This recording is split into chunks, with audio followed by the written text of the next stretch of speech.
Hello and welcome to another episode of In the Trenches with Gang Green. I'm your host, Blair, also known as Bubbs. Today is Saturday, February 24th. This is episode 271 of the In the Trenches with Gang Green podcast. February is flying by. We are almost into March. The NFL offseason is about to get a lot more exciting, a lot more action as we approach free agency and, of course, the draft come April.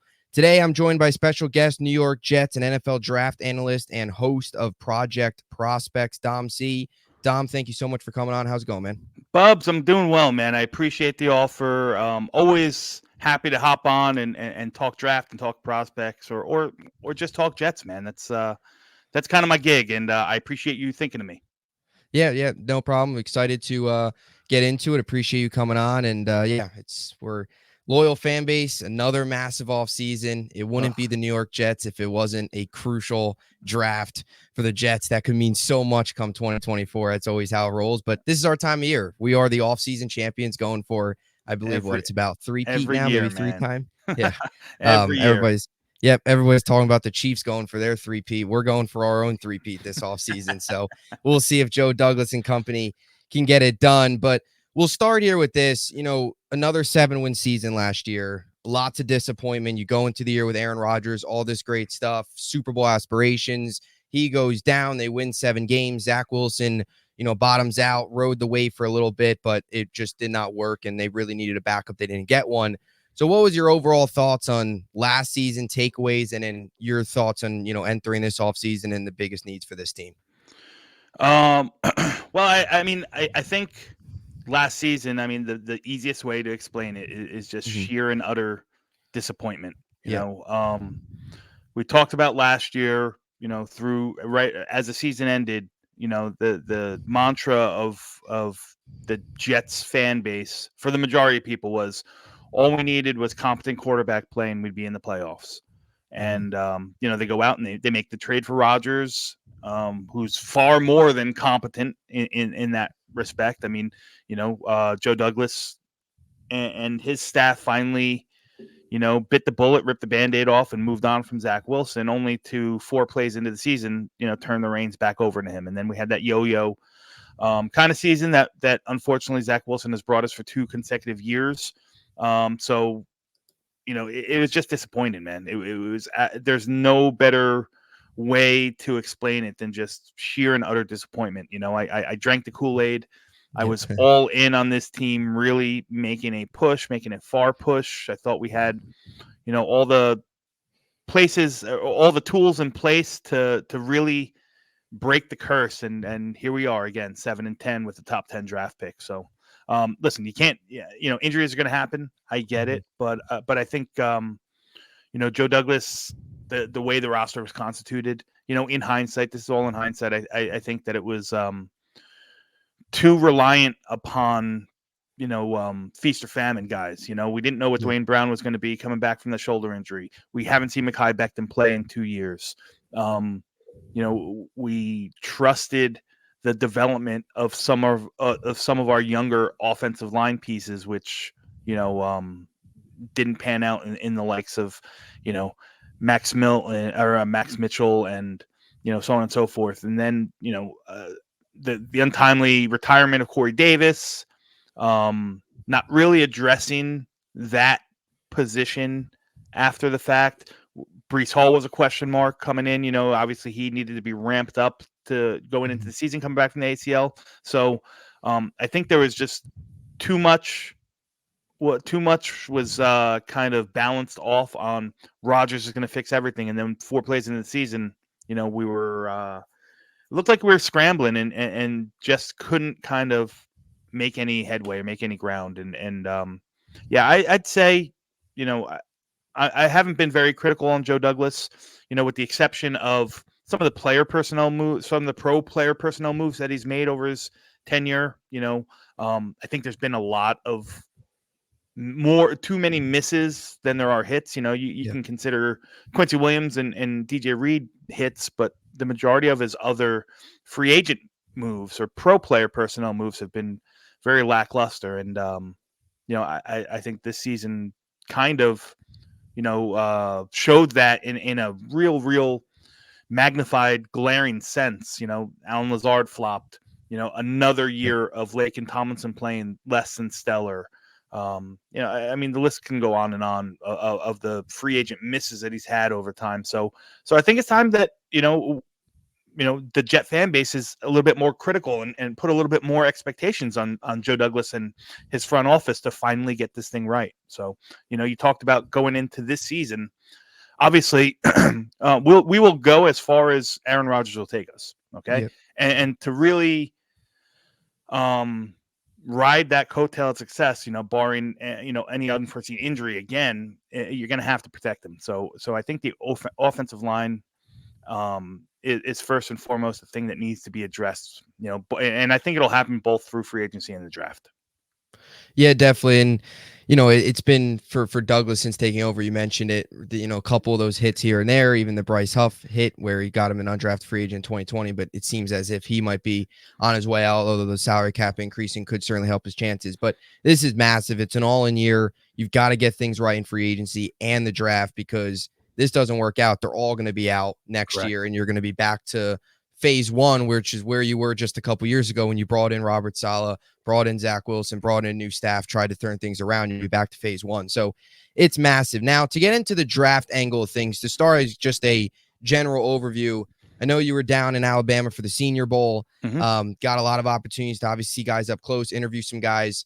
Just before we get into, offensive line, some of the top prospects, which guys down there impressed you both on the field and then off the field when you were talking to them?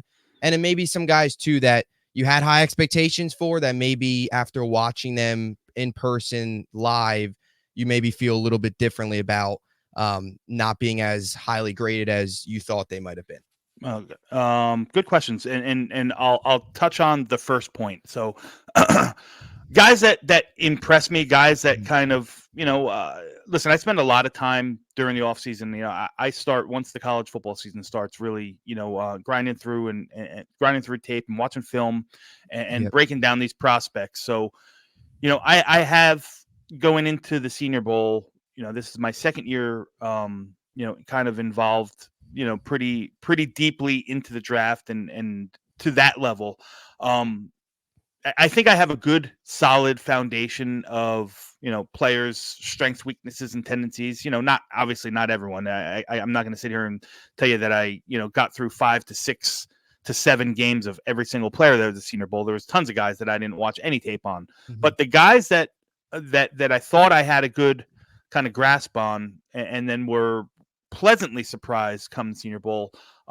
There's a couple.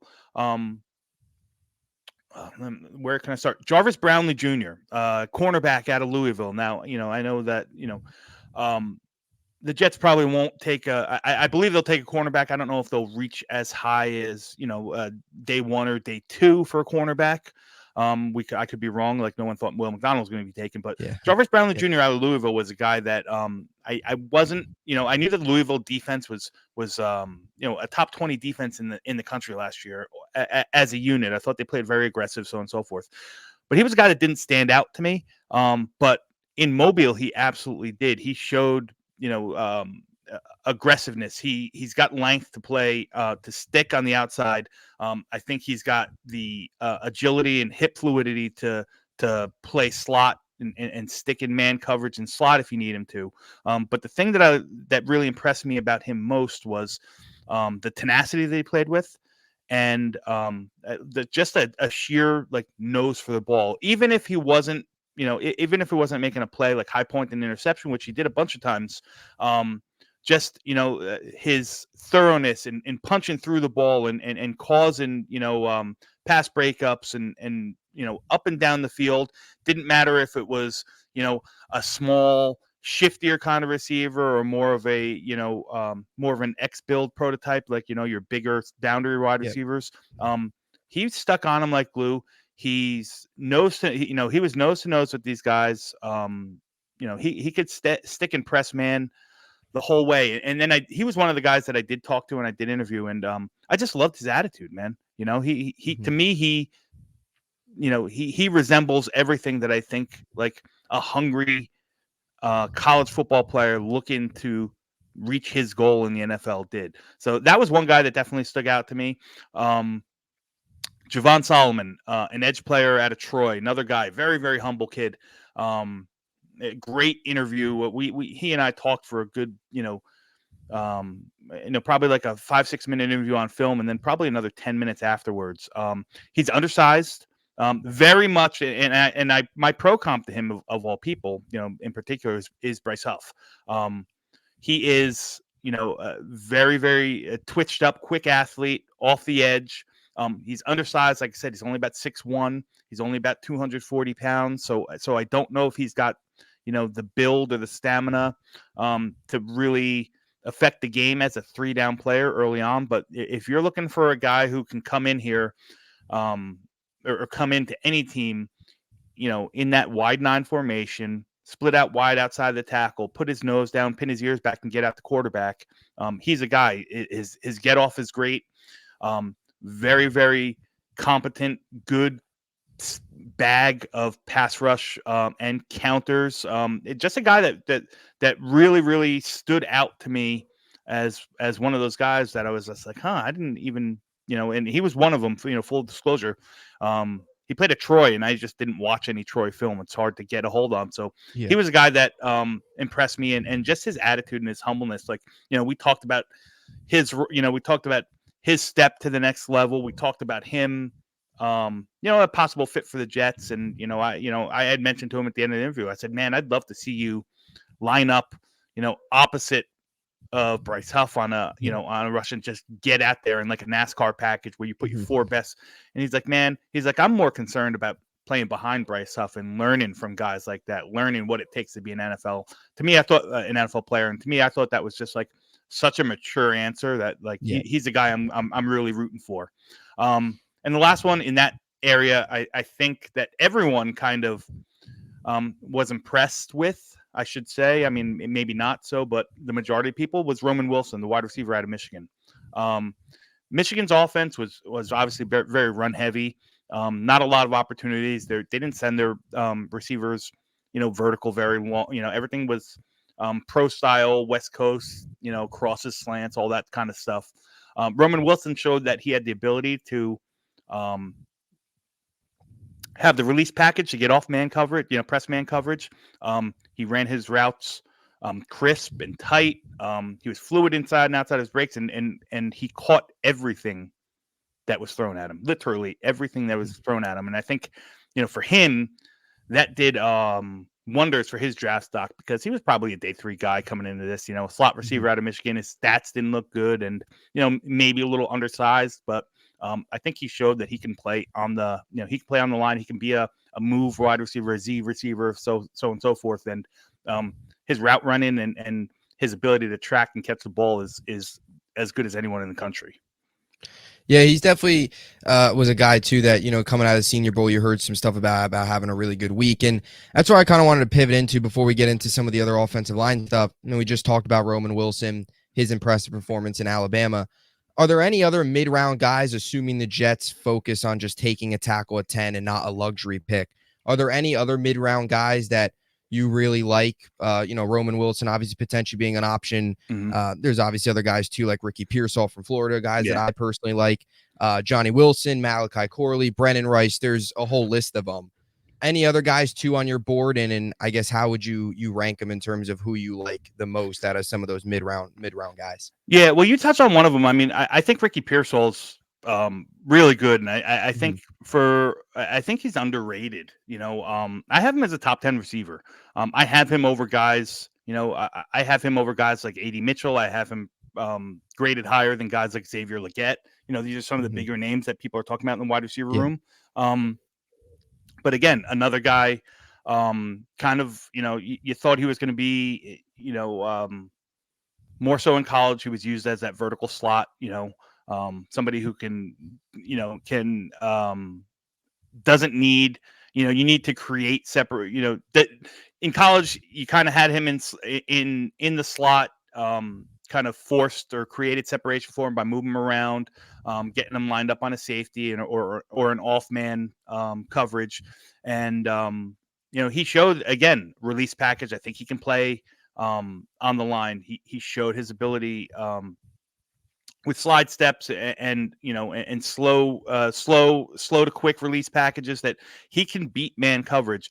Another guy who is fast, and plays not only is going to test well in regards to his speed, but I think he plays fast as well, which is something that's an extra check mark in my book, and a guy that probably has the best ball skills of all the receivers in this class. Like, he goes up and the way he can track the ball, the contested catches that he can make downfield, the circus catches. I mean, he's got the whole package. A little bit light. Probably needs to put on a couple pounds. You don't want him to get pushed off his his routes or anything like that. But he's a guy that I like a whole heck of a lot. Malik Washington from Virginia is another one. He's a name that's kind of been talked about in the Jet circle because they spent some real intimate, deep time with him when he was at the Shrine Bowl.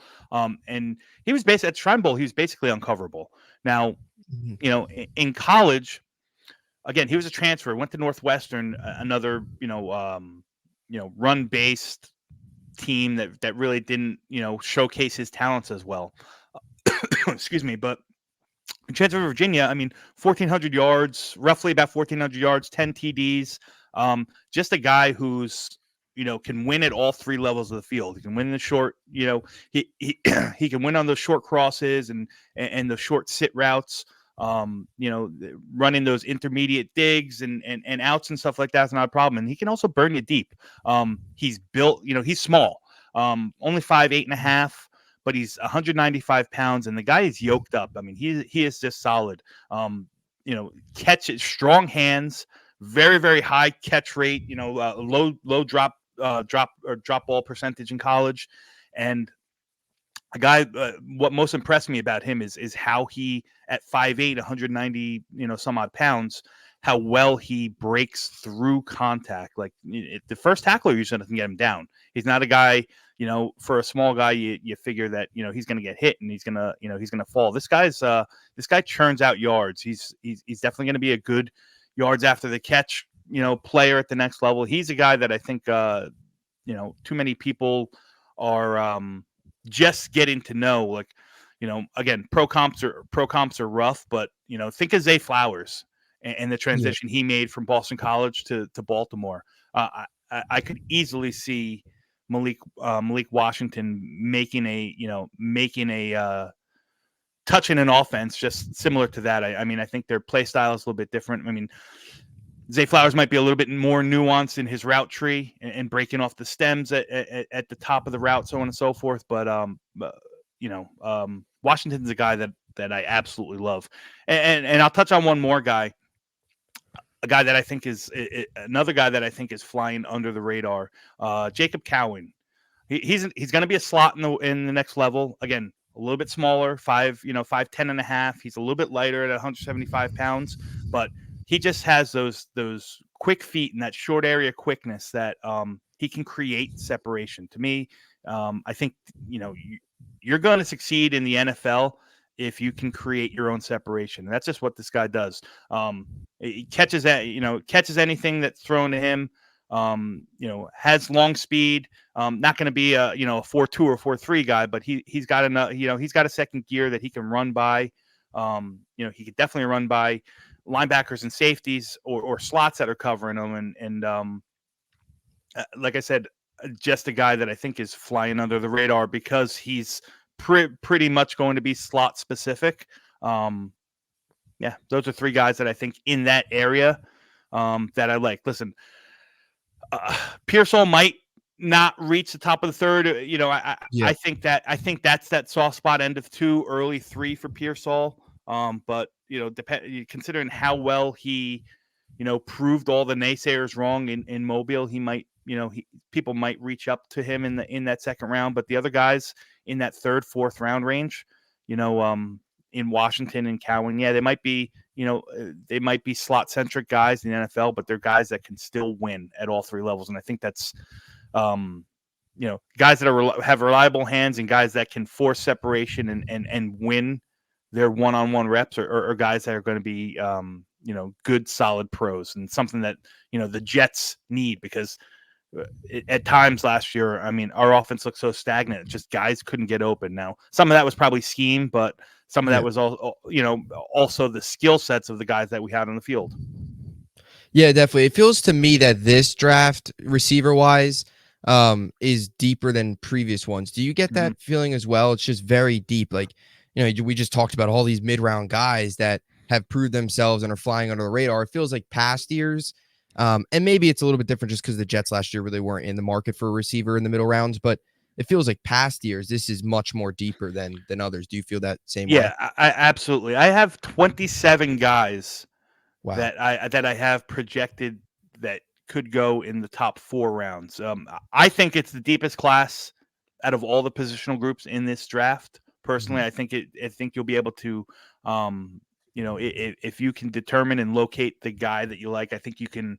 You don't have, and again, this is nothing against the top of the top of the class, the Harrisons Yeah. and the Neighbors of the world, but if you're not in position for those guys, I think you can be comfortable. Wait until round 2 and round 3 and even round 4, and know that you're going to get a good, viable, productive player that can affect an offense right off the bat. Yeah, it feels like it's a little bit of a lucky situation for the Jets where they're in the market for one and they've got a deep class to try and find one. And you hope Douglas can hit on one of these middle round picks on offense, which he hasn't been able to do. And this year, it's crucial that he does do that. So, moving on here to the offensive line, assuming they go pick 10, assuming they stay at 10 here, take an offensive lineman.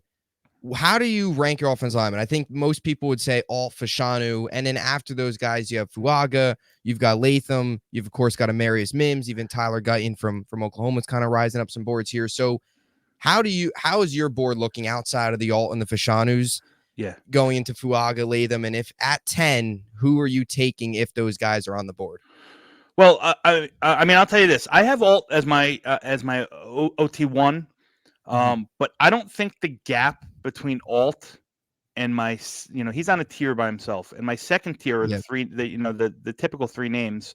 I have Fashanu as 2, Yeah. very, very close to Fashanu. I have JC Latham, and then a little, in that same tier, but a little bit, graded and ranked lower as I have Fuaga. I happen to be a real big fan of JC Latham. I think that, I watched a lot of his film. I watched the majority of his games from 23. I watched a lot of his film from 22, and you see a guy in Latham who's just physically imposing and dominant. He imposes his will on the player in front of him at all times. Bigger guy, 6'6". They have him listed upwards of 350 pounds. I think the Senior Bowl will be interesting. I would love to see. I'm curious to see what he comes in at. But people think a big tackle like that, 350 pounds, they automatically, kind of pair him up with a Mekhi Becton. Yeah. But they are completely different guys. Like Armarius Mims is another guy. He's jacked. He's 350. If he comes in at 350 pounds, he carries it well. He's not, middle heavy. He doesn't got a gut. He just happens to be a really big dude. He's got tree trunks for legs. He's by far the strongest player in this offensive line pool. Hands down, and that's even with Fuaga, who's those two have, if you can go above elite strength metrics, those guys would be above it. But Yeah. the grip strength that Latham has, the way that he plays controlled, on down blocks, or if he's blocking a man head up or double teaming on a down block, like he can just displace those defenders. He plays with a nasty attitude. There's a handful, I mean, probably 10 to 12 reps that I have seen him where he's just driving his guy 15 and 20 yards off the ball or out of bounds or something like that. Very technical and very fluid with his movements, and hits his landmarks and his kick step very well. Again, I know the Alabama offense really, RPO based, really didn't rely on 7-step drops and so on and so forth. So he hasn't really shown a lot of film in a true vertical pass set. A lot of it at that 45-degree angles or quicker stuff where he can kind of hit and set and set that anchor. And that anchor that he has is unbelievable. Like, he just stuffs power rushers in their boots. So I'm curious to see how he adjusts or if there's an adjustment period for him in a true deep vertical set against like an NFL caliber wide nine rusher. You just didn't see that. He didn't see that a lot in college. So that's still to be determined. But to me, I think he's solidified in there as my tackle 3. And by the time April comes, I'm still rewatching a lot of these guys. I might even put him above Fashanu to tackle 2. I'm comfortable with him. I think he's a right tackle with, a kind of, and this is not a comp, but similar in the case of Tristan Wirfs in Tampa, where he came in as a right tackle, played 3 years, and then they moved him over. I think he's got enough I think he's got the footwork and the technical skill that you can have him on the left side, protecting the blind side of a quarterback. Comfortable enough with his, his pass blocking abilities to put him out on an island. So yeah, so I'm a little bit higher on Latham than the consensus. But I think that either of those 4 for the Jets, I'd be completely happy with. I think those 4 are true plug and play tackles, whether it's on the left side or the right side. Yeah, it definitely seems like that most likely was what it comes down to. Is at 10, it's probably going to be between Fuaga and Latham. Yeah. Of course, you really like Latham and had a very productive career at Alabama. Mm-hmm. What is the type of player that you see in Fuaga as well if the Jets do go that route? And listen, I want to set this straight, Bubbs. I'm not like dissing the player in Fuaga. I think he's I'd be completely elated with him as well. I just think that when I watch them in pass protection from the right side, like, they're both dominant run blockers. There's no denying that. I think Fuaga might be a little bit more have a little bit more quickness in regards to run schemes, get into the second level. He moves a little bit better laterally, peeling off and getting into that second level for run blocks. But the thing for me, the differentiating factor between why I graded Latham higher than Fuaga is really what they do in pass protection. They're both good. They're both NFL caliber pass protectors. Fuaga's steps to me are, he's got a little bit shorter legs. It takes a little bit more effort for him to hit his mark. He doesn't, there's clear reps where speed does get to him. And then, when he starts getting beat by speed, he has a tendency to overset, and then he'll lose across his face on the inside. That inside hand, that left hand is sometimes a little bit passive. So, in sheer true like athletic potential, I think they're both phenomenal. I just think that Latham offers a little bit more in regard to his his game plan, and he plays a little bit more under control. It's to me at times, I think Fuaga overthinks in the sets that, all right, if he gets beat to the outside, now I'm going to make sure he doesn't get beat to the outside. Now he gets beat to the inside. There's some of that which is concerning, but in fairness, you can find things that are concerning with all of these with all of these offensive line, the top 4 of them. They're both, Fuaga and Latham, are very good. I actually like Latham's pass protection better. I just think he's more consistent right now. He's definitely more dominant as a pass protector. I think they're both phenomenal, good, dominant run blockers. I just think that Latham's length and his strength and the usage of his hands, and the way that he doesn't play passively, that he kind of is a little bit more proactive in getting his hands on the defenders and not letting them get into his chest and kind of playing reactive. I think that's what kind of sets them apart to me.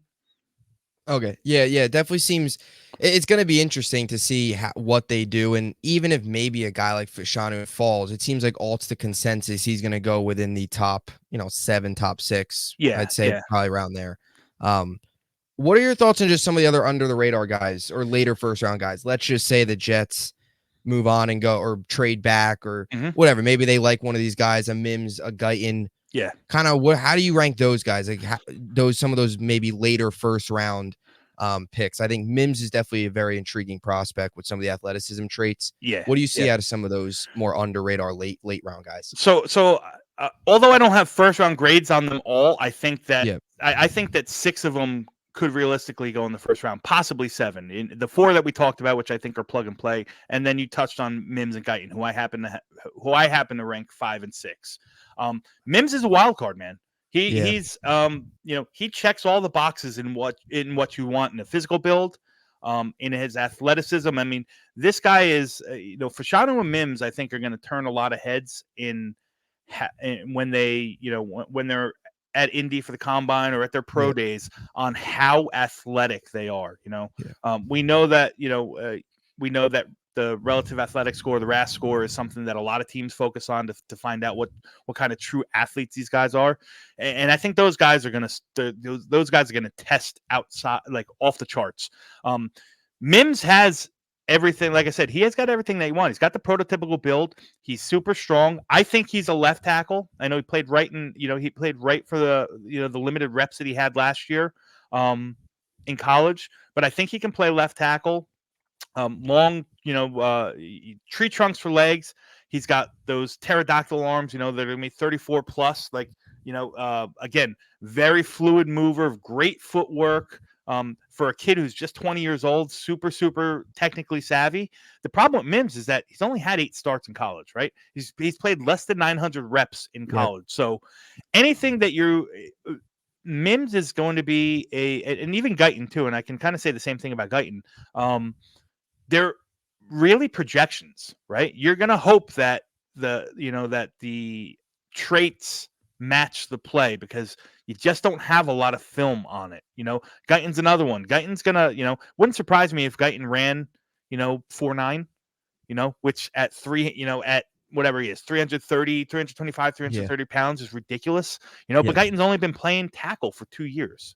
He was a Mhm. tight end. He was a defensive lineman. He was recruited as a defensive lineman, moved to tight end, played fullback, H-back at TCU before he transferred over to Oklahoma, and they kind of molded him into an offensive tackle. Again, traits through the roof, athleticism through the roof, but just very, very raw. So, I think those guys are going to be, a lot of NFL teams like to draft, they make their projections a lot based on the traits, right? That these guys have Yep. everything that they're looking for in a tackle. So they're going to, I wouldn't surprise me if Mims goes in the top. It wouldn't surprise me either if either of them go in the top half of the first round.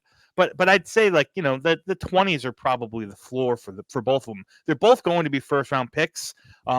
If I was, in a perfect scenario, if I was a GM, I would love to have those guys, but I wouldn't want to have them to come in and start from day one. Those are guys that I think need a year more development. I mean, especially Mims. I mean, 800 reps in his collegiate career. He had tightrope Yeah. surgery. He had tightrope surgery on that ankle last year, so you still don't know how he's going to come back from that. I mean, he missed 9 games with it. So it's those are your home run swings. And listen, if they if the traits, if the juice matches the squeeze, if you will, Yeah. it wouldn't surprise me one bit if 5 years from now you look back and those two are the one of the two or the two best tackles that came out of this class. Like, the ceiling is super high. You just don't know where the floor is, and that's where the tricky assessment comes. Yeah, that type of risk reward, that the tough game that you play where you low floor but very high ceiling, and the potential is there, as you mentioned. Now, we talked a little bit earlier on in the podcast about some of Laken Tomlinson's struggles. Mm-hmm. The Jets not only have the needed tackle, but let's just say for this scenario they plug AVT at guard and they move on from Laken Tomlinson, or they could always restructure. But let's say Tomlinson's off the team, you'll be in the market for a guard. Now, I really like some pieces in this draft as interior offensive line guys. You've got Christian Haynes, you've got Zach Zinter, Christian McGaney as well from Boston College is another guy that I think is certainly higher up there on some boards. What do you see from some of these interior offensive line guys and some of your rankings for them? I think you see a lot of guys who can come in here and plug and play. Yeah. And I think first and foremost, Jackson Powers Johnson, the center out of Oregon. I mean, he's probably he's the highest ranked, my highest graded interior offensive lineman in the past 4 years. Wow.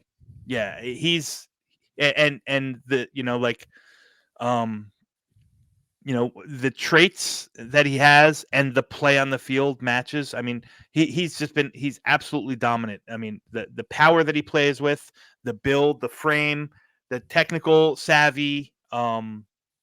He's dominant at the pivot. He's big enough where I highly, unless he falls to a team that's completely center needy. Like, I still think, to me, I think he's a deadlock first round pick, whether it's at center or guard, because I think that he can come in here and play right off the get go. His recovery speed, even when he's beat, his ability to recover and still make up ground and turn the defender or the pass rusher away is just like it's next level stuff. Like, there was no offensive lineman in the stratosphere as good in Mobile, Alabama at the Senior Bowl as Jackson Powers Johnson was. But so I think he solidified himself, as a lock pick in the first round, probably a lock 20, top 20, top 25 guys. And it doesn't even mean at center. Like, you can go and you can pluck him at, say Dallas or Miami, and they want to pluck him, and plug him in at guard, like the no-brainer day one pick. You talked about Christian Mahogany from Boston College. He's another guy. He was a Shrine Bowl guy, dominant over there, but I thought he was, even better in college. Again, another guy who's going to be limited to guard, short arms, kind of short, stocky build, but an absolute dog. A mauler in the run game. He's explosive off the ball. He plays, every rep to 110%, like playing through the whistle, constant churn on those legs, all that stuff that you like. But just the strength that he can pack, and the thump that he does with those hands kind of just like stops defensive linemen in their tracks. He's a guy that I have circled personally. I have circled, for the Jets in that target in round 3 or possibly round 4. Like, I think he would be a great fit. I think he moves well enough to get out in space, in our zone concepts. And more so, I think he's going to be, that strength profile really, really plays well as an interior lineman. I have him as my 4th highest ranked interior lineman in this class. Now, you talked about Zinter. Zinter's another guy I really like, but the question mark is how healthy he's going to be, right? Mm-hmm. He broke his leg right in the Big Ten championship. You don't know how he's going to recover from that. So I think that's going to hinder him right from the get-go. I think that's unfortunately going to hurt his draft stock. I don't see him going before day 3. And even that might be a stretch. Like, somebody's going to take a chance on him because, the build and the physicality that he plays with and team captain in Michigan and all that stuff. He would have been a round 2 pick if healthy. I think probably now he's more so, you're hoping that he goes in the 4th or 5th round because of that injury. Like, we don't see it as much, but NFL teams, that's a real thing. If you remember last year, there was a kid out of USC, Andrew Voorhees. I loved him. He was my 2nd-rated interior offensive lineman last year behind John Michael Schmitz. He was a big, powerful guard, and he tore his ACL during the combine. And he was a top 50 lock, top round 2 lock, I should say. Yeah. And he went until I think the round 7, and Baltimore traded up to go get him and, gave him a redshirt year, and you hope that he can come back from that. So I think it's going to be that you're going to see something like that happen with Zach Zinter. In terms of the Jets, I don't know if they're willing to use a pick on a guy like Zinter who might have to redshirt. Again, I think as fans, we all want that. But I think with the hot seat that this front office is on, I think they're going to look for guys that, can come in and play right from the get-go. So we talked about Zinter a little bit. We talked about Mahogany. Dominic Pooney's another kid that I really liked. He was one of those risers during the Senior Bowl where I was just like meh on him, on his tape based out of Kansas. But he showed me a lot more. Super, he measured out a lot bigger than what was, originally, listed as him. So, at 34.5-inch arms, and very good movement skills, I think he can play tackle. I think he's probably better off playing inside as a guard. He even took some snaps during the Senior Bowl. So I love the versatility. Again, a good technically sound player, knows how to use leverage, long at 6'5", 320 pounds, doesn't lose the leverage battle, even being a tall guy, good knee bender. A guy that I think is going to be one of those flying under the radar guys that is going to be, taken in the, late second, third round, maybe even the fourth round that comes in and he's a really good starter in the NFL in short term. Like one of those guys be like, wow, that was a steal for X team, to take Pooney in the third round or something like that. So those are some guys that I think kind of fly under the radar. But yeah, you mentioned Mahogany. I happen to be really high on Mahogany. I think he's really good. You mentioned Christian Haynes. He's my number 2 interior lineman. Again, another guy who's super powerful, super stout anchor, just handles power rushers from the inside very well. Physical, physical, strong, all those traits that you want in an interior lineman, guys like Haynes and Mahogany have. Yeah, so remaining here in the middle rounds, Mhm. the Jets last season, disaster at backup quarterback, as we talked about, to open up the show where they didn't have one, the whole Zach Wilson situation. I think most people expect them to go out and bring in a veteran, but there are obviously some names out there, the first round guys, but outside the top 6 quarterbacks in this draft, Mhm. some names that could fall in these middle rounds. The Yeah. Rattlers, the Jordan Travises, the Michael Pratts, Yeah. the Joe Mil, all those guys. What are you seeing some of those guys? I know Rattler was obviously at the Senior Bowl, very good Yeah. week for him. Who are you most impressed with in terms of if the Jets do decide to take a developmental pick there at quarterback? So that's a tough question. Not in the sense of the players, but like trying to match up. Excuse me, trying to match up the necessity to right the wrong from last year, and make sure that you have a viable backup quarterback on the roster. Yeah. I think is going to be of utmost importance to the Jets. I don't know if, and listen, there's 2 ways to look at this. You can say that yeah, Aaron Rodgers has 1, maybe 2 more years left, so now's the time to go get a quarterback that you can kind of groom and let him sit back there. I just don't know if this year is going to be it. It just might be next year, but if it was, I like I said, I, I have 3 first round grades on quarterbacks, and those are obviously the top 3. I Yeah. think that 4 will be taken. I think somebody's going to take McCarthy in the first round. Absolutely. After that, I have that. There's a big, you know, uh, there's a big cluster for me. Penix is 5 for me. Um, and real close behind them at 6 and 7. I have 6. I have Spencer Rattler, and 7. I have Bo Nix. I don't know if of all those guys, I think the guy that most intrigues me with ceiling and the ability to really utilize his skills in the NFL is Rattler.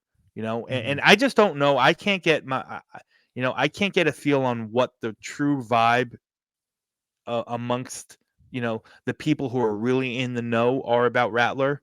I personally think that he's going to be a better pro than he was college quarterback. The Yeah. rest of those guys, the Penixes of the world, the Nixes of the world, Michael Pratt, who I think is a really good athlete.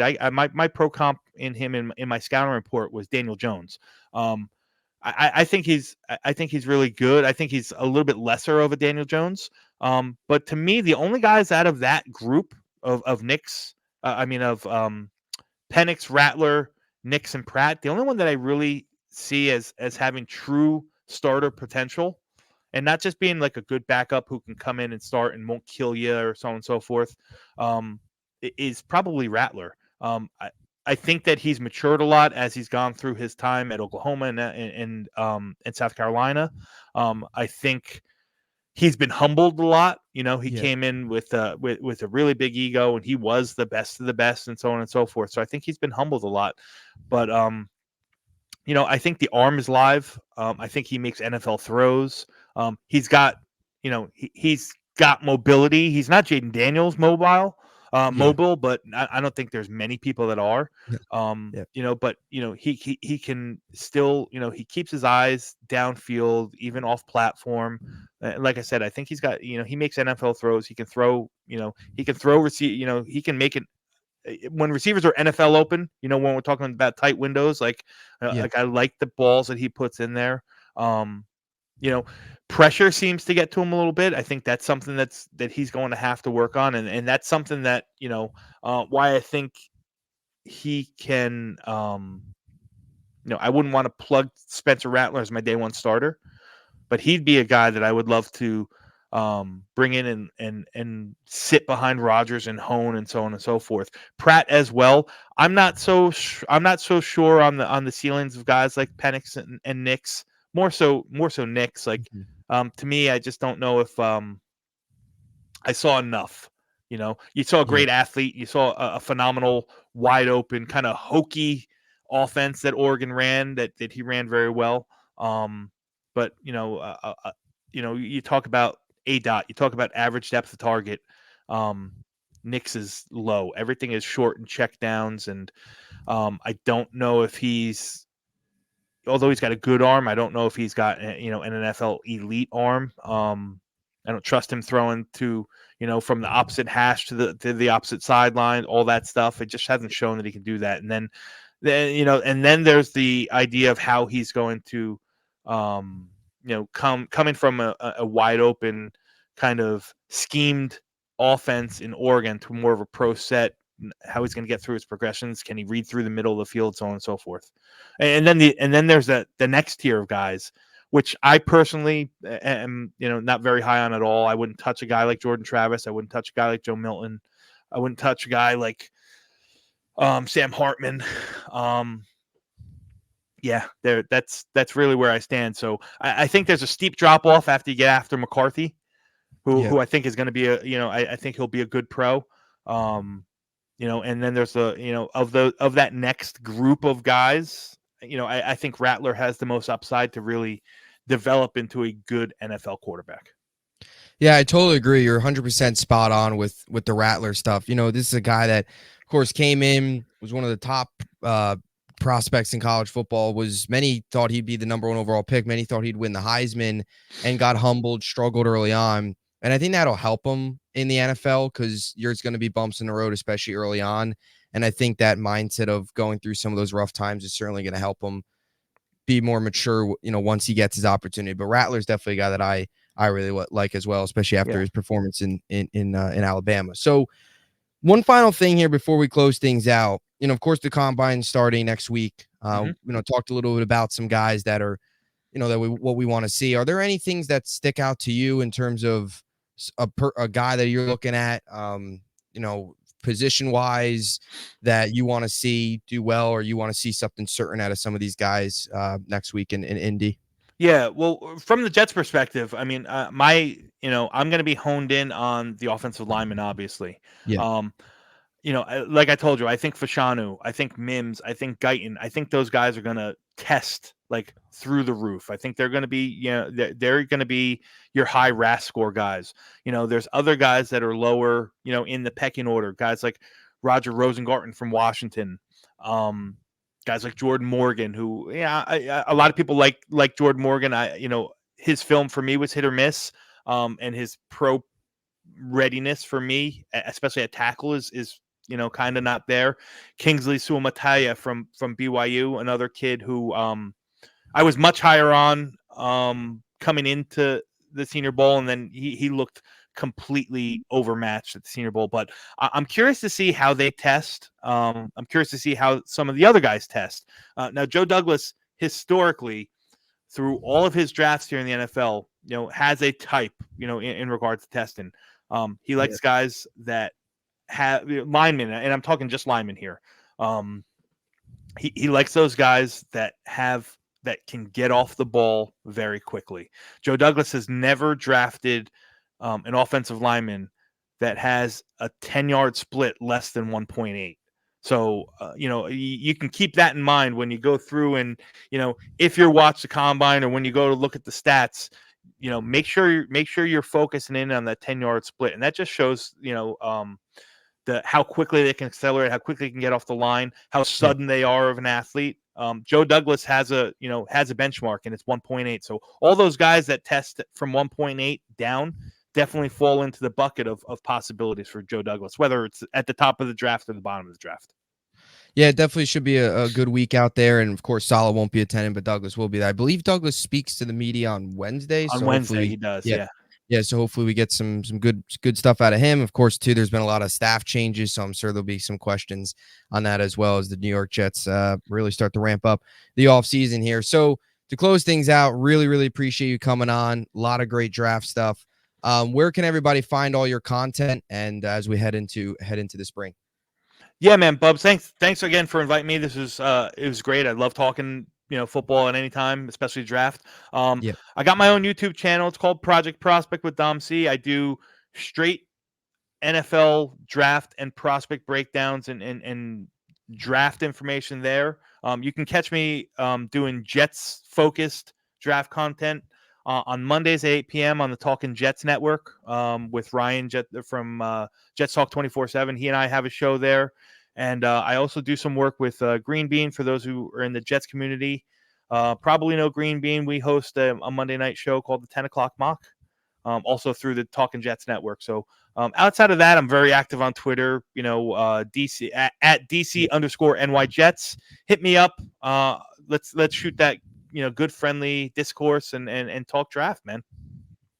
Yeah, definitely go check out his stuff. A lot of good draft stuff, especially entering another huge draft for the New York Jets. Hopefully they hit on some of these picks and can get things steered in the right direction. Hopefully this time next year will be one can dream, but maybe we'll be talking about the Super Bowl or the banner being raised, Yeah, maybe one day we'll get there. I'll take anything in the bottom half of the draft at this point. That means you're Yeah. probably in the playoffs. Yep. Yep. No doubt. No doubt. Definitely. Should be exciting and a lot of work for this front office to do, but hopefully they execute. So thank you so much for watching. We'll have a lot more content coming your way. As always, hope you enjoyed it, and we'll see you in the next one.